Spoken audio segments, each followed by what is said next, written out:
Where's the camera that says James? It's Cam's. Good morning, all. How's it going?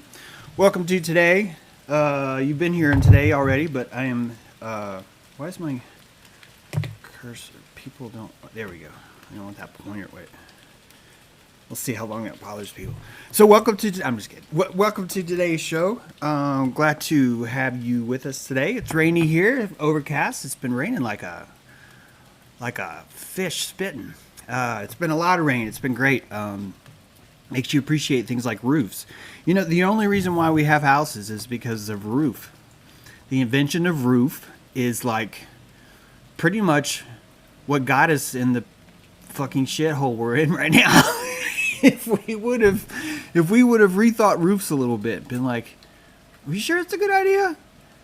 Are we sure it's a good idea? I'm not saying it's a bad idea. I'm not. Roofs are awesome. I freaking love my roof. It's probably my favorite part of the house is the roof. If you were to take one thing away, the thing first would be roof. Walls are definitely up there. But roof I would miss first. It would be the pinnacle of what we call civilization. No stream on Rockfin? No stream on Rockfin. Is that true? Rockfin not working. Okay. How do I fix that? The only way to fix that, I think, would be to... Oh, I know exactly why. I know exactly why. Hang on a second.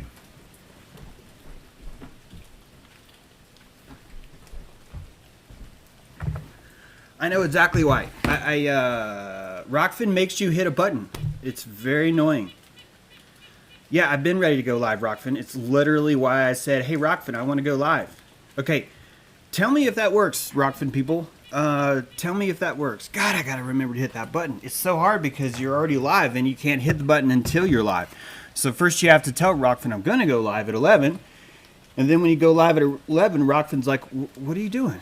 Wait, you want to go live? Oh, well, I just need you to hit this button. Wow, it's a lot. Gotcha, yep, YouTube working. Ugh, I try not to use it. Yeah, I know. I'm going to have to hit refresh. Man, I'm sorry, guys. To put a stall on the show here. I've hit the button. I don't know if it's working now. Is it working? Great. Thanks, Noman. Thanks, sir. My bad. Not Rockfin's. My bad. Maybe delayed, still not yet. Josh, let me know. I bet you're good now. Yeah, Rockfin up now. No one wouldn't say that without it happening. Hey, David Trainer, there you are. Good to see you guys. You missed a lot. We uncovered the secrets of the universe. If you were on Rockfin, sorry you missed it. I'd go back, but part of the secret of the universe is as soon as you say the secret, it's completely obliterated. It's one of those time capsule things. Part of the whole cyclical nature of whatnot. No, you missed the beauty of a roof and how cool it is to have a roof, and that maybe we should rethink roofs to begin with because it's kind of gotten us into this state we're in. Keith's here. It's been better quality. Yeah, it has been better quality, Keith. It has. Guys, the whole Exodus thing going on here with James True Live has been a nonstop battle with where do we go to stream and what do we do. Rockfin is definitely a solution. It's not the solution if you're on an iPad, if you're on an Apple TV, if you got an old iPhone, if you have an Android device.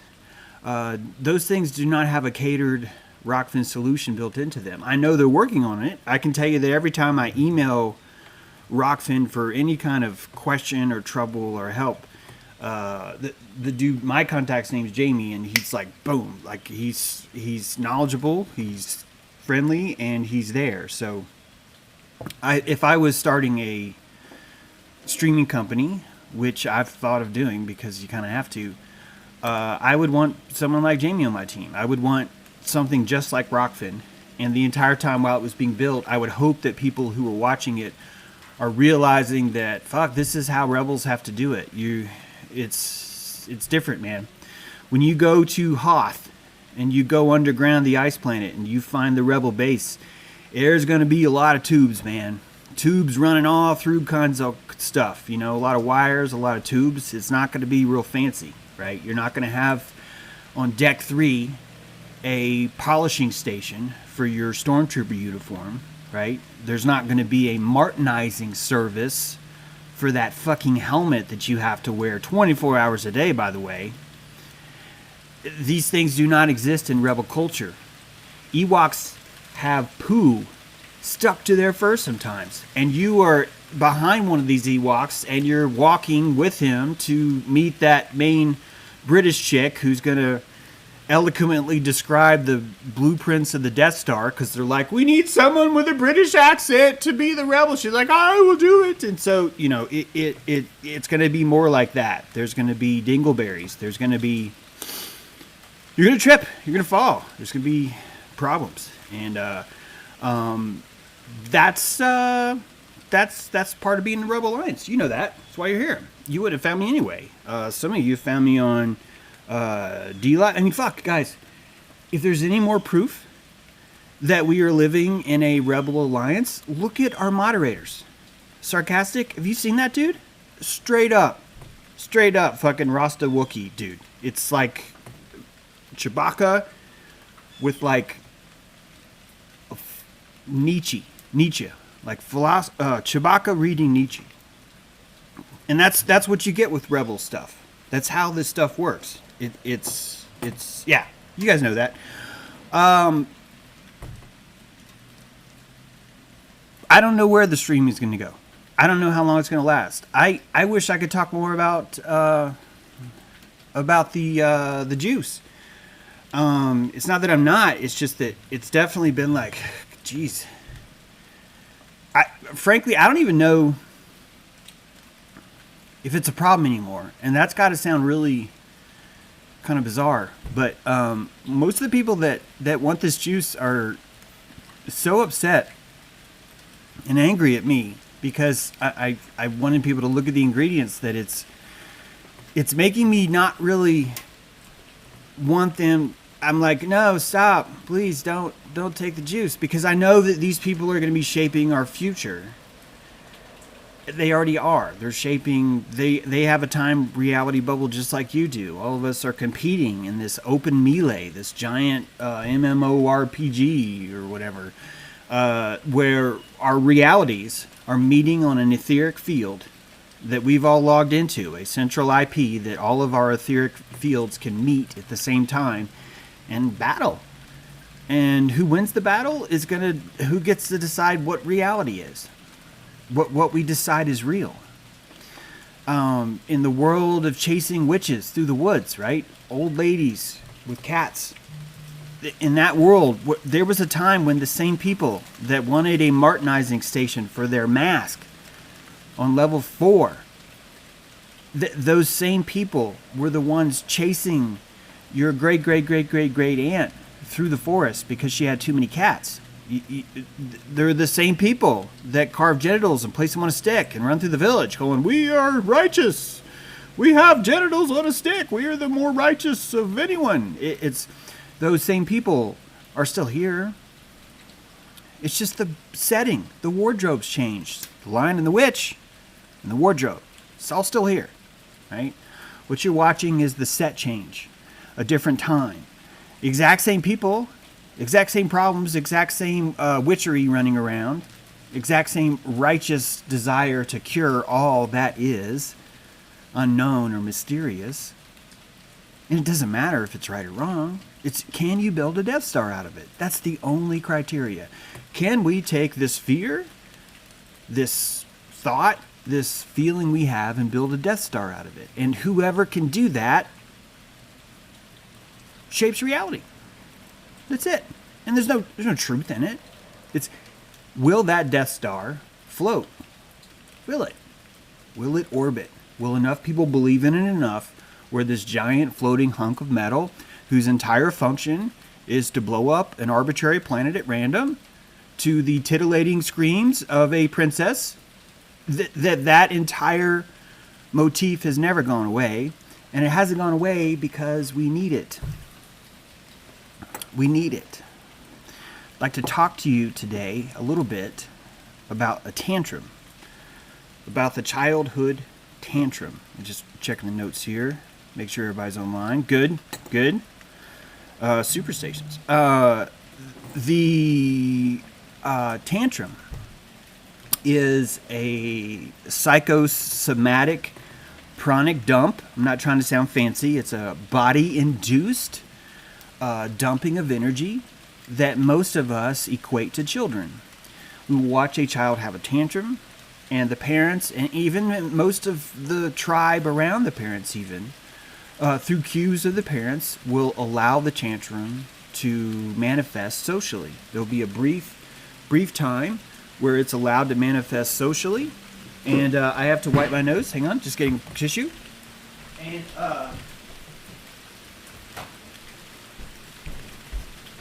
this tantrum is allowed to manifest socially because everyone in the mall or in the cafeteria or in the food court and the whatever agree. People see the child distressed. They want the child to be unstressed. They see the parent and they understand that the parent has orbital control over the child. And when a child is acting up, it doesn't mean that a parent doesn't have orbital control, by the way. Not at all. A tantrum is actually something that's manifested through safety. There's a bubble that's allowed, a permission is unleashed, and a key is allowed to be turned. And that child is allowed to core dump. They're allowed to dump their energy. And when you're watching a child go in through a tantrum, you will notice that child turns into an adult. I'm talking about their mannerisms. I'm talking about their systems. Their ability to wipe their eyes, their ability to wipe their nose, their ability to turn out of something uncomfortable like bright light even. All of those systems have a heightened clarity while a child has a tantrum. What I'm suggesting to you is that the child itself doesn't have heightened clarity, but its systems take over, and those systems do. That the systems inside the child know perfectly well how to navigate the ship. They know exactly where the vessel's going. They know how to keep it upright. But the entire purpose of being a child is to learn how to drive a body, to learn how to disassociate from where you were before you were born, not boring, and disassociate into a biological machine. And you start as a zygote. You start at level 1. You start in the most basic sand inside your pineal. This cranial sand is the oldest cells in your body are found here. These cells are the origin point, the 0 point, the genesis of your entire structure. And the very first thing that human structure does is fornicate a corpus callosum, a third ventricle. It fornicates. For the very first time, your zygote splinters into a million bazillion pieces. It splooges inside of itself and turns itself into a squash spaghetti-like substance whose sole purpose is to leave its center, is to branch out. And when this branching takes place, this blooming, it is a infinite death of center built on the anticipation of what's to come. And it forms in a fan. Your third ventricle, grows like coral under the ocean. It forms like coral. In fact, it's actually named after. It's not Corpus, but I think it's Callosum is actually another word for coral. Feel free to correct me in the comments on that. You guys should be pruning my lips anyway. It forms like a coral. It spreads itself out. Why does coral spread itself out? Does coral have a preconceived notion of what a human being should look like, of what a coral reef should look like? It might. Or does it simply spread itself out so it can survive. Is the splintering of the coral from its center a death of sorts, an annihilation, an evisceration of the self, which leads to a doorway, a genesis into something bigger? You branch and you become larger. You're much like tearing muscles, right? Your muscles grow. Why? Because they're torn, they're ripped, they're destroyed. They're destroyed so much that the phoenix inside of them has no choice but to reborn. It gives up all hope that it's going to repair itself. It's better just to be destroyed and rise again. That your entire life has been this hero's journey from death to life, to death to life, to death to life. And the only way you can get there is by finding the space to have an evacuation that causes enough internal combustion where you explode, where you break through your shell, where you decide it's time that you have to find the light. A seed finds the light when it's buried. It waits for that burial. It waits for the right conditions to it can sprout. Your corpus callosum, your third ventricle, does the same thing at a very young age. One of the first things that's happening. It's giving birth to the brain that extends beyond your reptilian system. It's giving you the branches, the wings that you need to fly as a triune, as a trinity, right? Reptile, mammal, and man, the three phases of the brain. Now, when you're watching a child have a tantrum, you're watching the corpus callosum compete. You're watching the two wings compete with each other. And because we've been brought up on the psychopathy of equality, we might think that those two wings are equal, but they're not. Nor is your left hand equal than your right. You're going to trust your right hand a lot more. Most of you will probably trust your right hand a lot more than your left. Most animals are the same. Remember we talked about the crabs?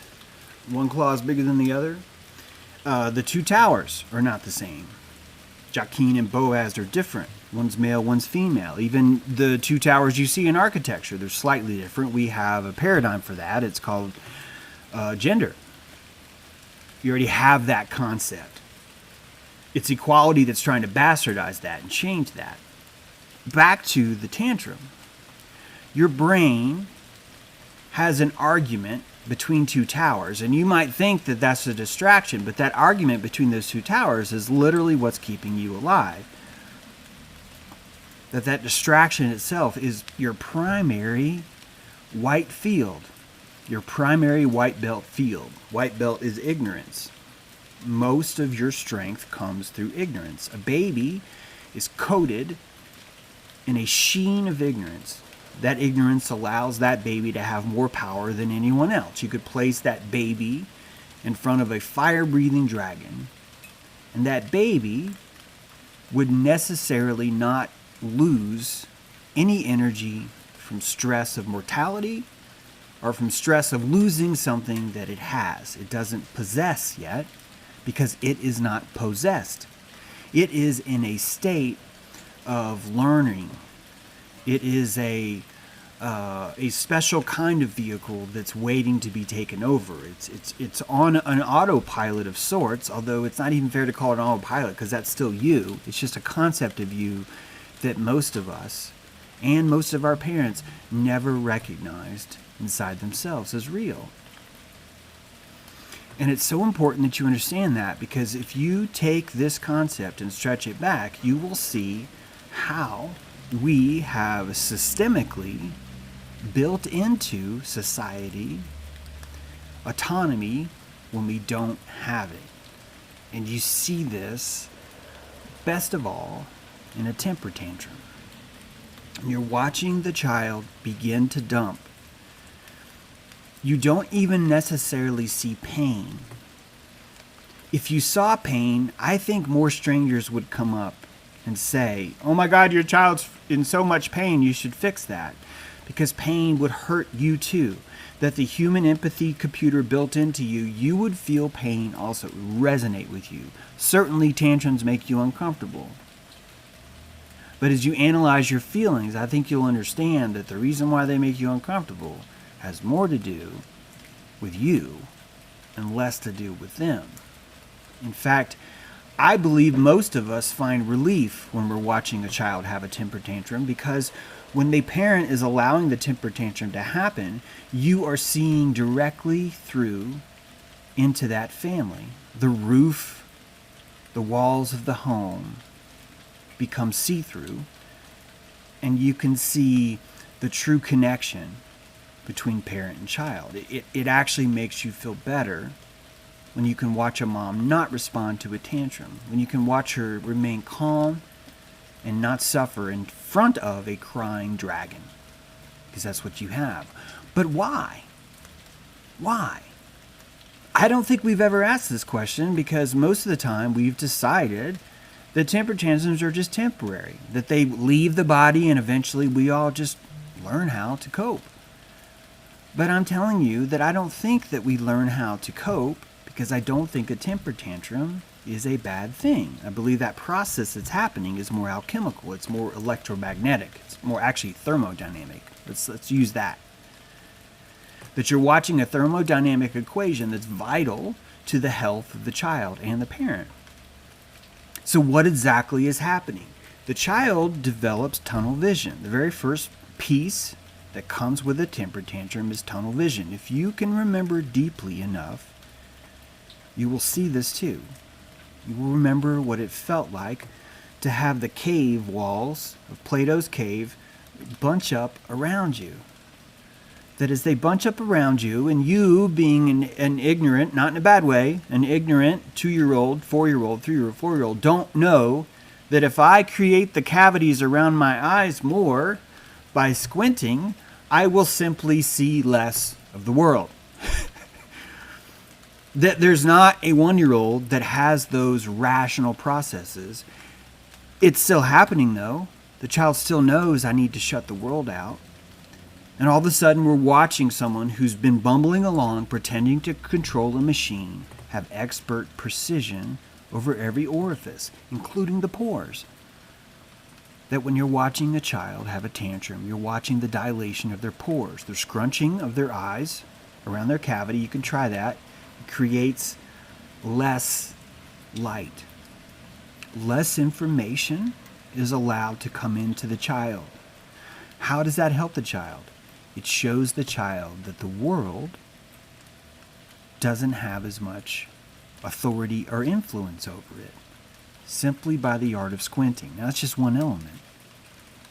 When a child cries, the auditory sound that he's making fills up all of the cathedrals inside your nasal passages and in your head.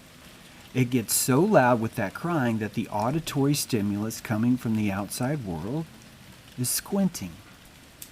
It's subdued. It's subdued now. And the child begins to cry. What is crying? It's the secretion of salt. That the tear ducts, a very expert pore, a very intricate pore that would require the finest motor skills. Most of you cannot wiggle your ears. I can't either. I can flare my nostrils. I can't wiggle my ears. That kind of precision is so precise. I've been here 50 years inside this cockpit, and I still haven't found those muscles. I've never fucking walked back to the auxiliary station number 4 and pressed that button, which causes my ears to wiggle. It's never happened. I've grown up with people, they're like, chick, chick, chick, look at this button. And I'm like, I can't find that button. I'm in my body. I've never found that button. But that button's there, and it works. And the infant, the person going through the tantrum, has that blueprint. They know that ship better than anyone. You know that because the child poops. The child urinates. These systems are built in. A child digests. So, oh, well, we teach our child. But no, you don't teach your child to digest. Not once has any adult walked in to the lower intestines of a child and educated it about how to digest. All of these systems are autonomic. What's happening is that we are learning to be given sovereignty over them, that we introduce ourselves to our organs. We have a relationship with their artificial intelligence. Now, I almost didn't use the word artificial intelligence, but it truly is an intelligence grown and built by you through the matrix structure of your body. And the moment that matrix structure, the moment that your pancreas ceases to function, the social construct that the pancreas has as its own entity is gone. When you remove cells from a pancreas, they grow back, and they're not lung cells. They're not hair. They're not toenails. They're pancreas cells. They understand who they are.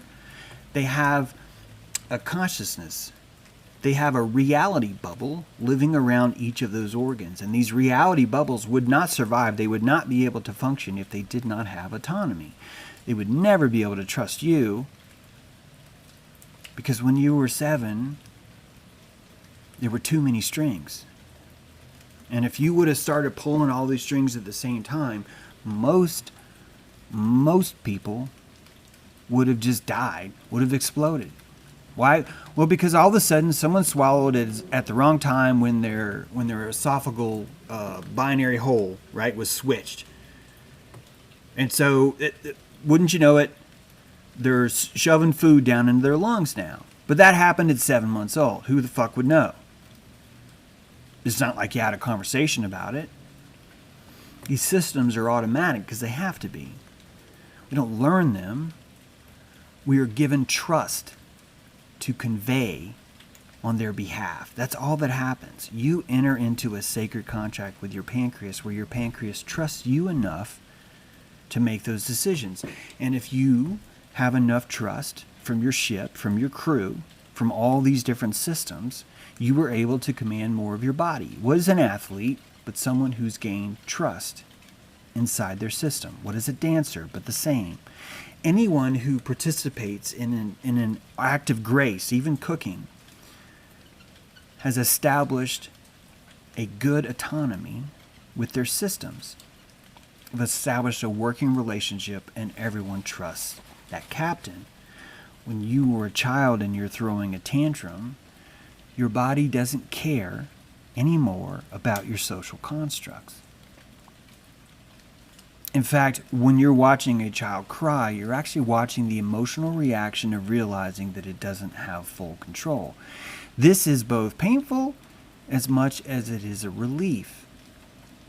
That the child goes through a period, a mourning period, when he's told he's not allowed to continue to play, but suddenly notices he was tired or he was hungry. There's an agreement that he goes through with his body as it switches back, as it takes, let me have the controls for a while. Let me have those for a while, says these other systems. The third ventricle is pretty much the largest, thickest portion of the brain that connects your two lobes, that connects your two hemispheres. These hemispheres are very much like a graphics card. You are able to offload certain functions to certain hemispheres. And through working in tandem and learning to trust these different systems, you develop accuracy. You develop the ability to put your will exactly where you want it in the world. I can stick my finger right here but not actually touch the camera. I can do that quickly because I've been doing this a while. Practice. I have spatial awareness now. And this is a hard skill because we're constantly growing every day. Something we talked about in the IRA. That you know consciousness cannot exist the way we think it does. And you know this simply by watching how your neuromap changes. That there's not one piece of your nerve on the tip of your finger that says, okay, I'm going to send you the brain. I need you to count how many nerve endings are between me and the brain. So when we get to the brain, we can tell the brain how long ago this actually happened. There's nothing like that in your system. If your system was built that way, it would be nuts. Your nervous system would be the most bloated part of who you are, because it would have to carry an autonomous signal with it through every signal so it could trace back and figure out when in the fuck this even happened in what we're calling time, in this construct of time. Think about it. When you were 3, the neural chain between the end of your finger and your brain was, what, 18 inches. And now it's 3 feet, 2 feet. It's 2 feet long. And the length of time it takes for those nervous signals to go that much farther, there's not a correctional organ in your brain that's telling it that. It's like, wait a minute, wait. Look, I know that you think you got here first, but you didn't. What are you talking about? I'm definitely here first. Here I am. The toe guy just got here. I'm here first. It's like, no. But the toe's further away. And according to this math here, it's the toe that got here first. Your nerves don't have that. Your nerves are on-off binary. Megaamps, right? Or milliamps. It's milliamps of on-off. It's a telegraph signal. Telegraph signal doesn't tell you where it came from. And at no point in the telegraph machine does it say, hi, this is Ron from Des Moines. That's not built in the system. You have to waste telepathic inputs to convey this stop, is, stop, Ron, stop, from, stop, Kansas, stop, city, stop. It's actually, that's not how it works. It's like stop is after sentence. Anyway, you have to fill your signal with that information every single time. So imagine every single time Ron calls Kansas City on the telegraph, most of his conversation is going to be telling it who the fuck he is and who the fuck he's talking to. Why? Because nowhere over the telegraph line does it have that information. Now, we have IP addresses now. We have phone numbers now, caller ID now. So we've lost that concept. We've lost that, wait a minute, how does the body have that? Your body doesn't have an IP. Your toenail doesn't have an IP. Your toenail doesn't actually know it's a toenail. No. What I'm trying to say is your toenail doesn't understand your spatial concept of what it is.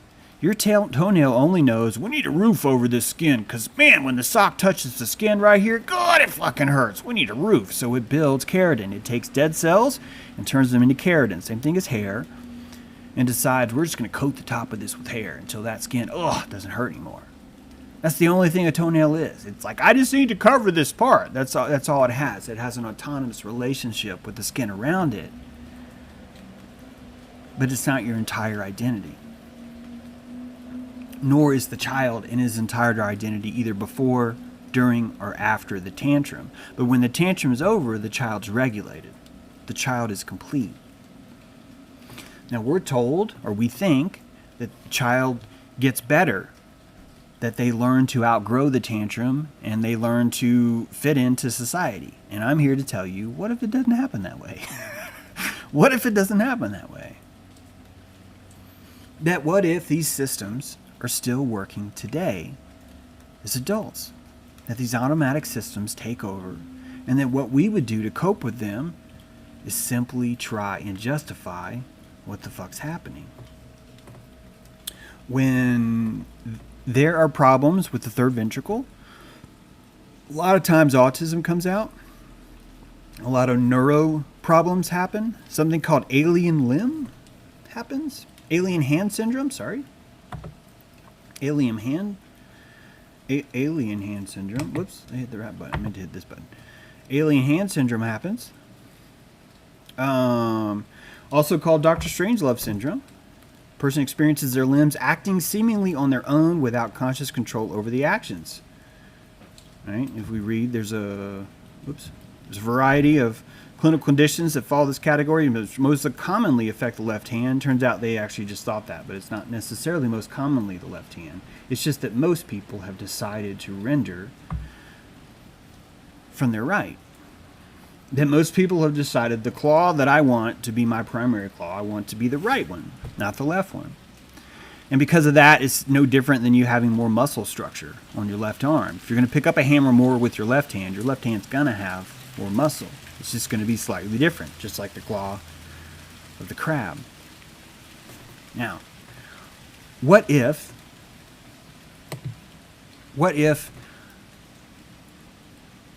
we have tantrums all the time?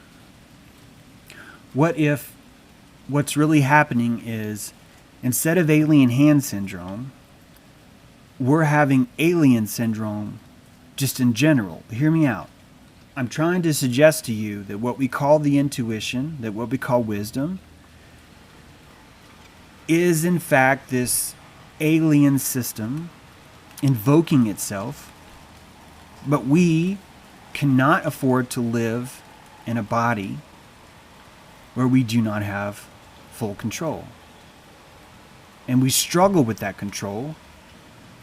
I would say to you that puberty is the manifestation of that inner struggle that we have, that you're watching the tantrum evolve into puberty. And that the reason why teenagers think apathy is cool is because they're showcasing, they're flourishing what is hard for them to do and using it the same way that a rich man would buy a Porsche, that a beautiful woman would flaunt a new haircut, that whatever gender-specific hypothetical bullshit you want to say on here, that all of these are the psyche learning to deal with its lack of autonomy, with its necessity to have a tantrum, but a tantrum in the regulatory sense. That when the child has a tantrum, because he's able to shut off the outside world and he's dumping calories, you see that through the redness of his face, the evaporation of blood is the emanation of will into the world. And some of us know how to evaporate our blood in just the right way, where massive buildings are erected where we evoked our will. And others of us are simply able to brood pimples or zits or moods or tangential black holes that you cannot escape, or goth culture. That you're looking at a pilot struggling with his vessel and realizing on a very profound level that resistance is futile. And I'm going back to the loss of imagination. That there was a day when you stopped playing. And you didn't stop playing because all of a sudden you didn't think about it. No. Actually, if you trace it back, you'll remember that you kept trying to play and it wasn't working. That you were spinning up that imagination engine, and instead of it lasting 3 hours with a pine cone, you were barely able to hold this thought bubble for even 2 minutes. And that it upset you. It upset you so much that you stopped playing. That you stopped having those fantasy reality bubbles in public. And that the concept of fetish, the concept of fantasy, the concept of Disney itself is the manifestation of us dealing with systemic abandonment, like built into the system. And that abandonment is part of why we have schedules. It's part of why we have jobs. It's part of why we live the way we live. It's part of why we wear ties. Is that we are dealing the best we can with alien hand syndrome. But it's on a much more profound level. And you see this, luckily, you see this more in teenagers. A teenager will suddenly do something that makes no sense to anyone. It's very, very irrational. Adults still do this too, but they're just suave. An adult is a child having a tantrum who's just very suave at it.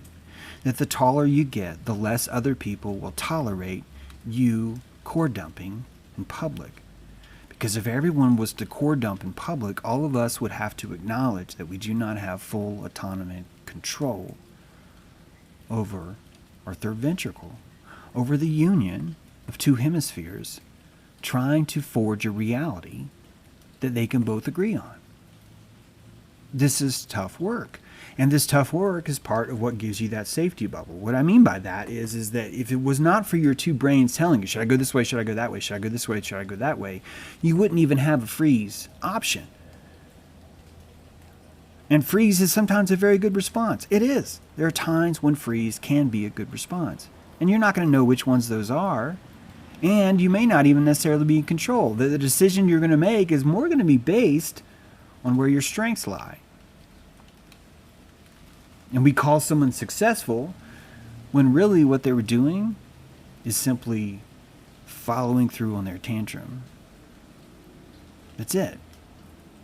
That tantrum has a certain amount of trust that comes with it, and a certain amount of autonomy is given. That the pilot becomes so effective at their body that the tantrum works in their favor. And that they will even breed tantrums in themselves because they know that it will manifest in a positive way later on. Most of your elite performers believe in mysticism, believe in astrology. Why? I think it's because that same technology is the only way a pilot could feel comfortable, yet still unleash those gears. Still understand that I do not have full control over this cockpit, but I can use my lack of control to produce some pretty amazing things. Pablo Picasso would be an example of this. That the economy of line that man could express when he wanted to was truly profound, and it was only profound because of these tantrums, because of his relationship with these core dumps in his system. And you see core dumps when someone gives a PowerPoint presentation and they're up on the stage, right? You're watching them nervous, they're clearing their throat, is this thing on? You're watching them deal as best they can with a thermodynamic equation. It's not about you, it's not about them, it's not even about the world, it's not about what we call facts, it's not about what we call truth. It's truly a simplistic thermodynamic equation. A man holds charge. A man thinks that he would feel better if he held less charge. A man looks for a way to dump some of that charge. Other people react to the dumping of that charge. They either reward him for giving them their charge, or they castigate him for doing the same. And that man adjusts his thermodynamic equation every second that happens. Every port, every place he goes into. And he ends up with a social structure that's not built by his dad or his mom. It's built by a random, wild society. And most of the people in that society don't have full autonomic control, somatic control. They don't. So they lie, they say shit that's bad, they misspoke, they do whatever. Then they cover that up, and then they deal with that shame, or they don't cover it up and they expose it, and then they deal with that. Pride. It's all of these have nothing to do with truth and have everything to do with our thermodynamic equations. And I think most of this is important because we don't know precisely why we're here. That would probably throw us off the most, is to know. To know why you were here, I think, would probably introduce a futility to this place that would be unhealthy for all of us.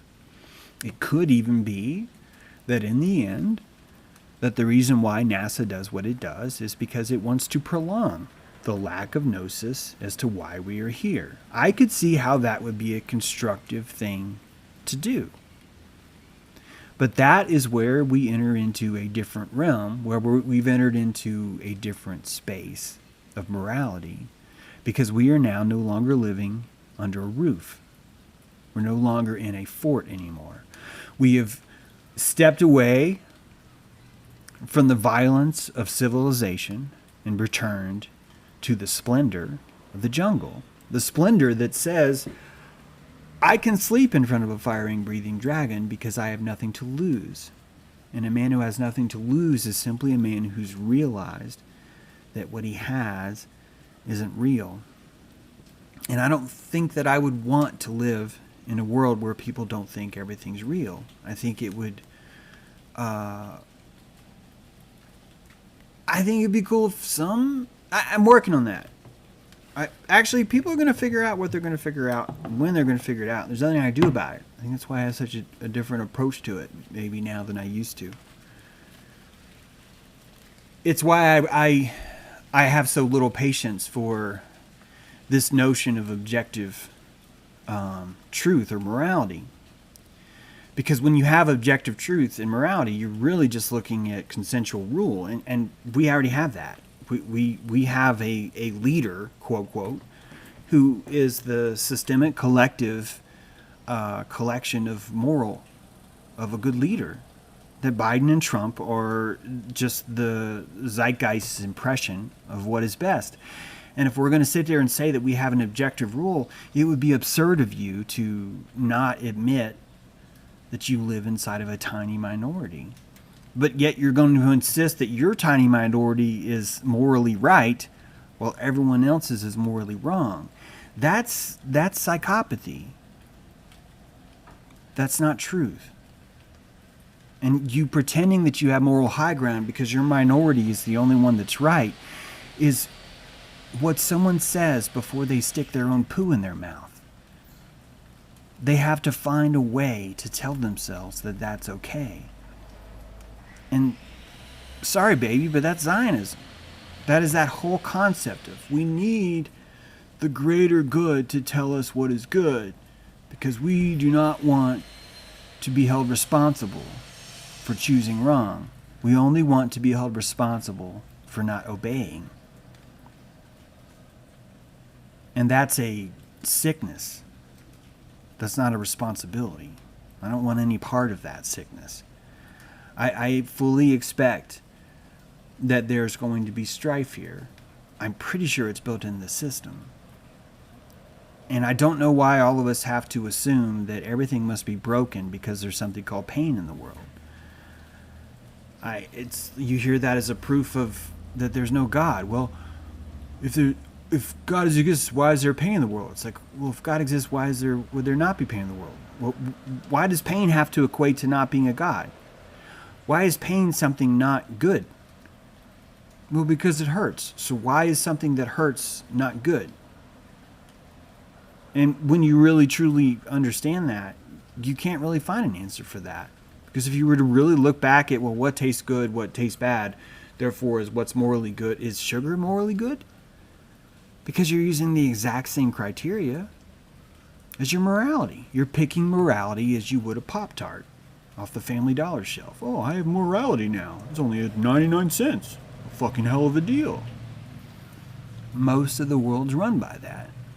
Most of culture rewards people who invigorate that idea. And there never ever would be able to admit that this entire time we've been suffering from our inability to accept that we're not fully in charge of our system. That we will go into the office closet at work right before school and steal the pencils. And we will tell ourselves that that's a moral decision because, well, this company sucks and they're treated us like shit, and I didn't get my vacation time, or Glenda's a fucking bitch, or from a whatever it is. That we do that all the time, every moment of every part of our day. Right now, there was a moth, a really tiny, like a moth gnat. I'm even trying to say by really tiny. A moth died last night on my counter, and I saw it underneath the glass jar where I keep dog treats. I'm only now remembering this. I did not want to move that big glass jar to clean that off this morning. I just wanted to have my cup of coffee. It was a mini micro tantrum that I had. And that the carcass of that truth is still remains. It's still there. And that's a system that I will have and I will adopt and I will change.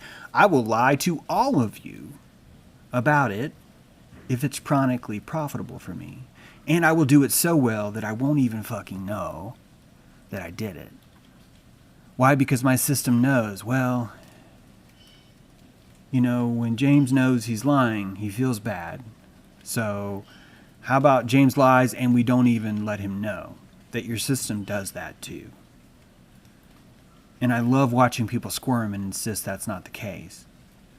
And those same people that insist it's not the case are the same people who say morality can never come from inside you.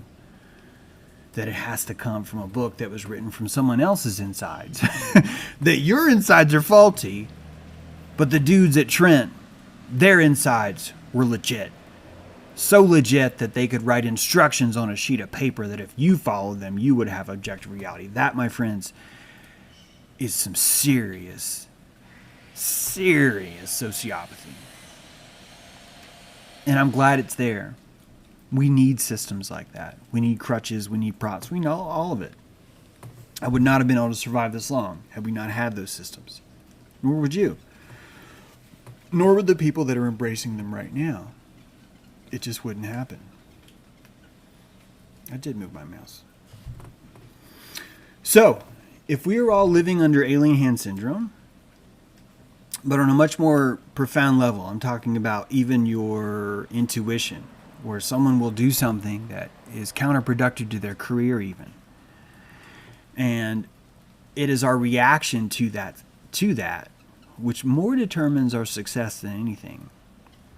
That do we accept that change? Do we accept that tantrum as positive?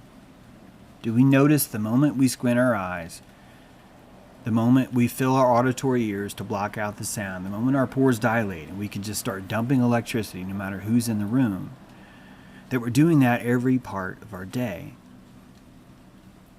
We call this victimhood. We talk about it a lot here on Victimhood. But one thing that people, I think, miss a lot in what I'm trying to say, which you could say is my own fault, although I think just conveying information will always cause this to happen, is that it's not victimhood that's bad, that you will need victimhood simply to regulate.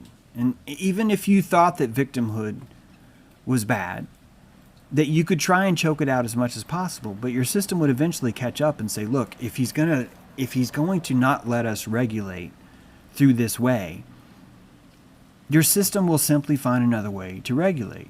It will find another way to complete that thermodynamic equation. That's why I call it a prana economy. It's not an agreement, it's an economy. There's not actually an agreement when you go to the store and buy bread. It's simply a transaction that's worth it to you. You don't have to even agree to it. It's something that you need to survive that you're going to have to do. And it's more autonomic. You don't spend a lot of time dwelling on it. You don't waste a lot of time rethinking these decisions because it's the only choice you have.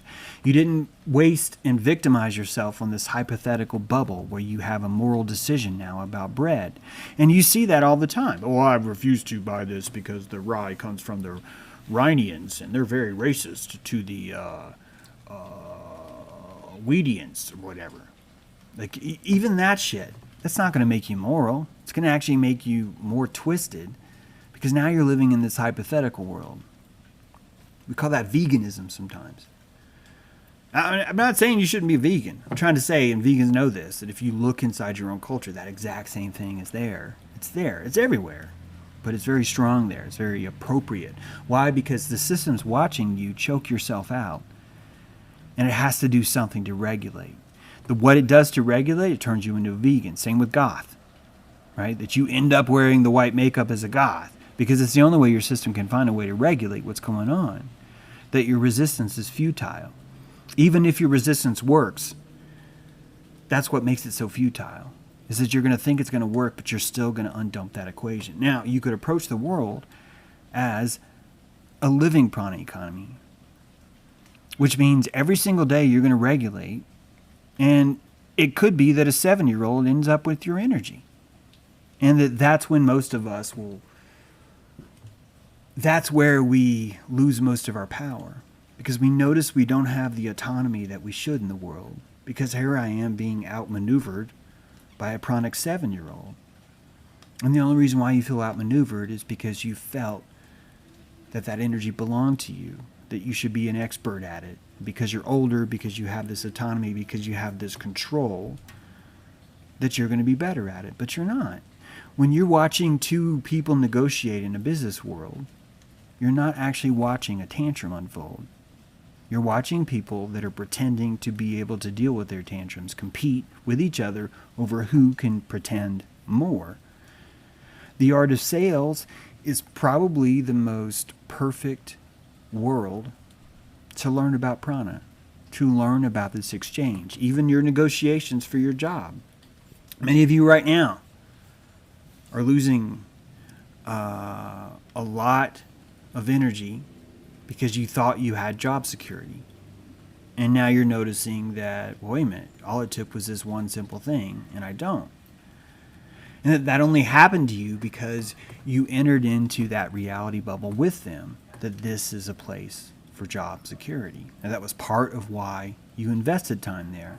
And the longer you spend there, the more you feel that you have to bequeath or secrete the job security, which means that you, because you put in a lot of calories, will constantly be painting that position you're in as having security. And everywhere you'll go, you'll be touting that. You'll be saying, yes, but I have job security, even though you don't. Why? It's because you need the witness to reaffirm that you have job security, because that prana economy is too expensive for you to let go of. And ultimately it's our fear of loss which causes the most loss. That's the energy which kicks us in the gut the most, is we think we can control the outcome of this. But markets come and go. They fluctuate. It is your investment in that market through your witness that's going to determine that, right? You're going to invest in your relationship. If the relationship is constantly taxing you, the longer you stay in, the more you're going to expect from that. You can't help it. And that only happens when you have this notion that you fully control all of the pranic exchanges that happen in your body. And you don't. You don't know when you're going to need to core dump always. You can certainly see it coming more. But when that intuition kicks in, you're going to let it go. You're going to let it flow. Your body does it. It's been doing it a long time. It's been lying to you since before you even knew the concept of lie. Do you understand that? Your organs have lied to you before your brain even knew what that word meant. And your entire reality has been structured around that. It's part of why it's so painful. It's also part of why so much vitriol is being extracted from you right now. And this comes back to the whole, well, there can't be a God, there's so much pain in the world. No, there probably is a God because there's so much pain in the world. In fact, your amnesia gives you a clue about pain, doesn't it? If you knew how much pain was going to be here in the world, you probably wouldn't come. You'd be like, fuck that. No. I ain't getting that divorce again. Or I ain't losing that child, or I ain't losing that dog, or I ain't killing that man, or whatever it is that's happened in your life. You would never sign up for that. It's the amnesia that gives you the strength to enter the portal. And you knew going into it that you would need that amnesia to endure the pain that was necessary for you to secrete to come to where you are now. That's why it's an apocalypse, my friends. It's why it's a corona. The aperture is so wide open right now that you're fucked. If you're going to try and say that you can control it, don't try. Why would you want to? You wouldn't even want to. This is a giant letting go. Huge letting go. And the more you enter into that symbiotic relationship with your systems like that, because they have to do that to you. The pancreas has to let go and let a fucking retard be in charge of it for a while. And the pancreas knows what it's doing. Imagine how much vitriol that has to go through to watch you do what you do to it. The same is true for you. As above, so below. As within, so without. The same lessons that your intestines are going through while you cram more shit down them is the same stuff that you have to go through, that you are a living torus of energy itself, and your friends, your civilization, your job, your culture, whatever it is, time itself, history itself, is cramming the worst shit it can possibly find in your intestines and seeing what you digest, seeing what it is you will come up with. All you do here is perceive. That's it.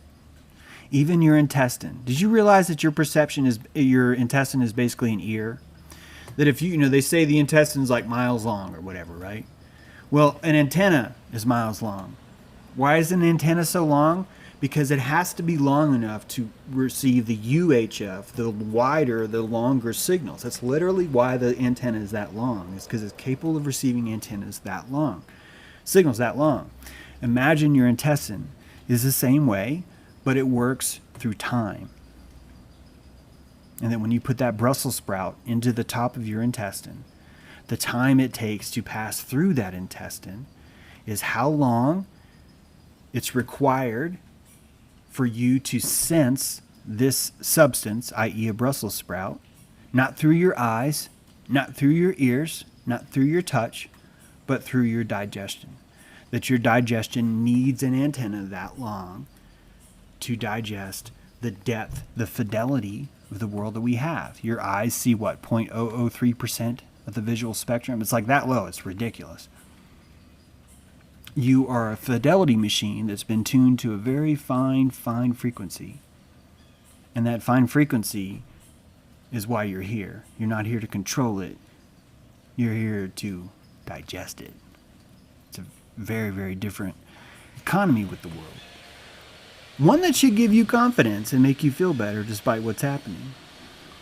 One that should remind you over and over again that death is not a choice, and that this entire system has consent.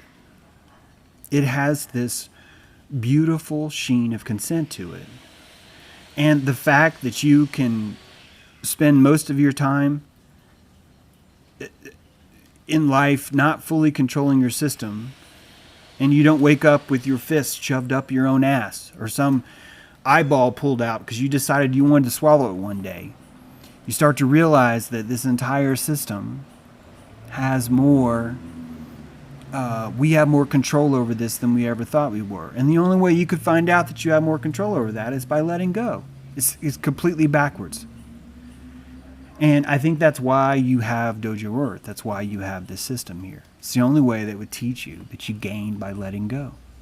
How else could you teach a lesson like that?